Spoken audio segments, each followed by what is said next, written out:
Chapter 8. At 5 o'clock the two ladies retired to dress, and at 6:30 Elizabeth was summoned to dinner. To the civil inquiries which then poured in, and amongst which she had the pleasure of distinguishing the much superior solicitude of Mr. Bingley's, she could not make a very favourable answer. Jane was by no means better.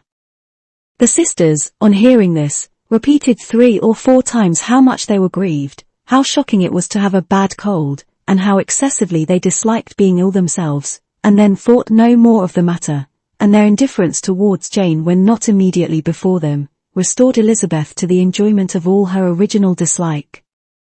Their brother, indeed, was the only one of the party whom she could regard with any complacency. His anxiety for Jane was evident, and his attentions to herself most pleasing, and they prevented her feeling herself so much an intruder as she believed she was considered by the others. She had very little notice from any but him. Miss Bingley was engrossed by Mr. Darcy, her sister scarcely less so, and as for Mr. Hurst, by whom Elizabeth sat, he was an indolent man, who lived only to eat, drink, and play at cards, who, when he found her prefer a plain dish to a ragout, had nothing to say to her. When dinner was over, she returned directly to Jane, and Miss Bingley began abusing her as soon as she was out of the room.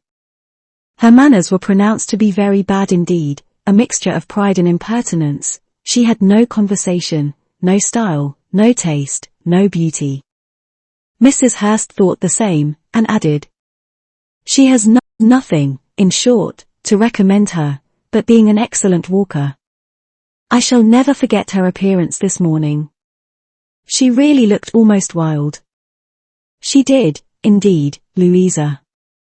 I could hardly keep my countenance. Very nonsensical to come at all. Why must she be scampering about the country, because her sister had a cold? Her hair so untidy, so blousy. Yes, and her petticoat, I hope you saw her petticoat, 6 inches deep in mud, I am absolutely certain, and the gown which had been let down to hide it not doing its office." "Your picture may be very exact, Louisa," said Bingley, "but this was all lost upon me.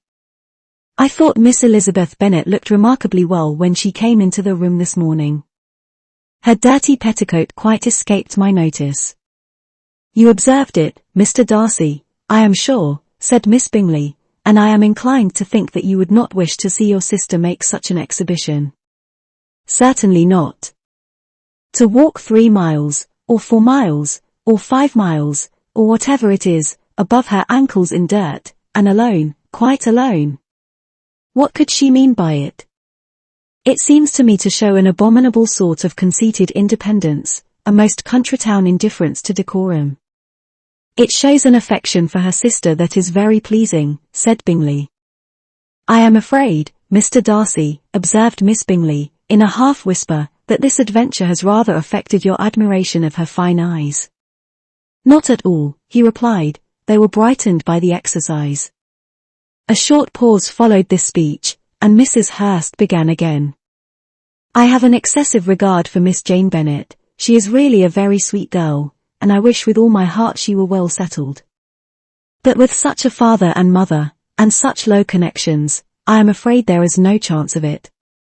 I think I have heard you say that their uncle is an attorney in Meryton." "Yes, and they have another, who lives somewhere near Cheapside." "That is capital," added her sister, and they both laughed heartily. "If they had uncles enough to fill all Cheapside," cried Bingley, "it would not make them one jot less agreeable." "But it must very materially lessen their chance of marrying men of any consideration in the world," replied Darcy. To this speech Bingley made no answer, but his sisters gave it their hearty assent, and indulged their mirth for some time at the expense of their dear friend's vulgar relations. With a renewal of tenderness, however, they repaired to her room on leaving the dining parlour, and sat with her till summoned to coffee. She was still very poorly, and Elizabeth would not quit her at all, till late in the evening, when she had the comfort of seeing her asleep, and when it appeared to her rather right than pleasant that she should go downstairs herself. On entering the drawing-room she found the whole party at loo, and was immediately invited to join them, but suspecting them to be playing high she declined it, and making her sister the excuse, said she would amuse herself for the short time she could stay below, with a book. Mr. Hurst looked at her with astonishment. "Do you prefer reading to cards?" said he. "That is rather singular." "Miss Eliza Bennet," said Miss Bingley, "despises cards. She is a great reader, and has no pleasure in anything else." "I deserve neither such praise nor such censure," cried Elizabeth. "I am not a great reader, and I have pleasure in many things." "In nursing your sister I am sure you have pleasure," said Bingley, "and I hope it will soon be increased by seeing her quite well." Elizabeth thanked him from her heart, and then walked towards a table where a few books were lying. He immediately offered to fetch her others, all that his library afforded. "And I wish my collection were larger for your benefit and my own credit, but I am an idle fellow, and though I have not many, I have more than I ever looked into." Elizabeth assured him that she could suit herself perfectly with those in the room. "I am astonished," said Miss Bingley, "that my father should have left so small a collection of books." "What a delightful library you have at Pemberley, Mr. Darcy." "It ought to be good," he replied. "It has been the work of many generations. And then you have added so much to it yourself. You are always buying books. I cannot comprehend the neglect of a family library in such days as these." "Neglect? I am sure you neglect nothing that can add to the beauties of that noble place. Charles, when you build your house, I wish it may be half as delightful as Pemberley." "I wish it may. But I would really advise you to make your purchase in that neighborhood, and take Pemberley for a kind of model. There is not a finer county in England than Derbyshire. With all my heart, I will buy Pemberley itself if Darcy will sell it. I am talking of possibilities, Charles. Upon my word, Caroline, I should think it more possible to get Pemberley by purchase than by imitation." Elizabeth was so much caught by what passed, as to leave her very little attention for her book, and soon laying it wholly aside, she drew near the card table, and stationed herself between Mr. Bingley and his eldest sister, to observe the game. "Is Miss Darcy much grown since the spring?" said Miss Bingley. "Will she be as tall as I am?" "I think she will. She is now about Miss Elizabeth Bennet's height, or rather taller. How I long to see her again! I never met with anybody who delighted me so much. Such a countenance, such manners, and so extremely accomplished for her age. Her performance on the pianoforte is exquisite."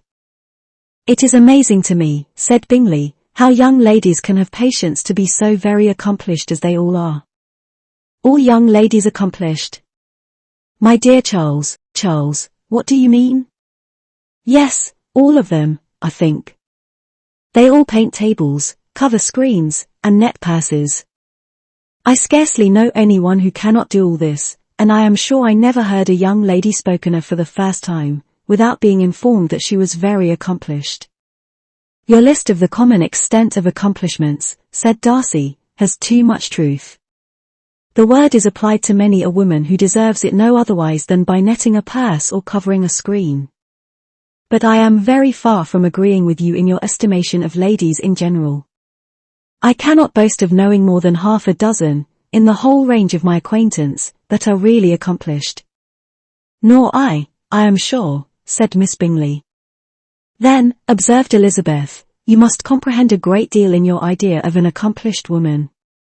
"Yes, I do comprehend a great deal in it." "Oh, certainly," cried his faithful assistant, "no one can be really esteemed accomplished who does not greatly surpass what is usually met with.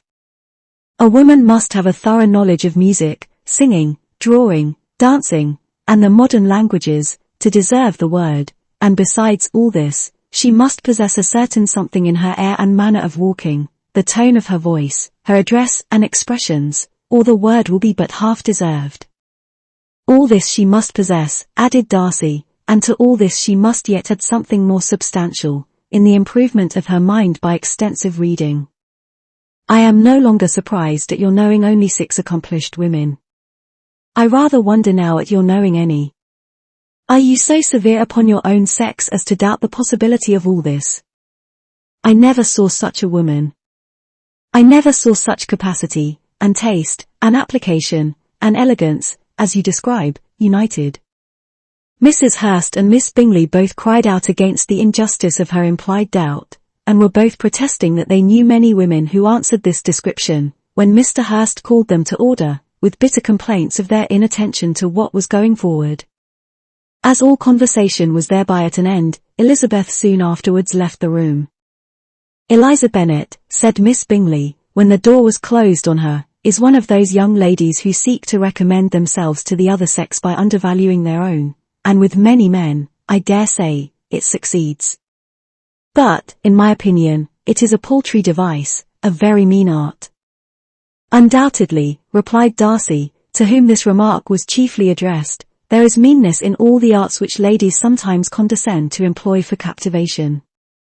Whatever bears affinity to cunning is despicable." Miss Bingley was not so entirely satisfied with this reply as to continue the subject.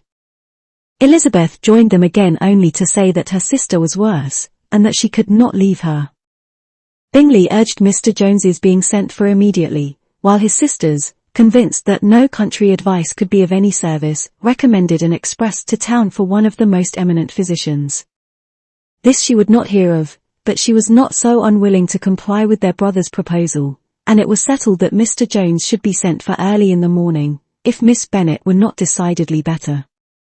Bingley was quite uncomfortable. His sisters declared that they were miserable. They solaced their wretchedness, however, by duets after supper, while he could find no better relief to his feelings than by giving his housekeeper directions that every possible attention might be paid to the sick lady and her sister.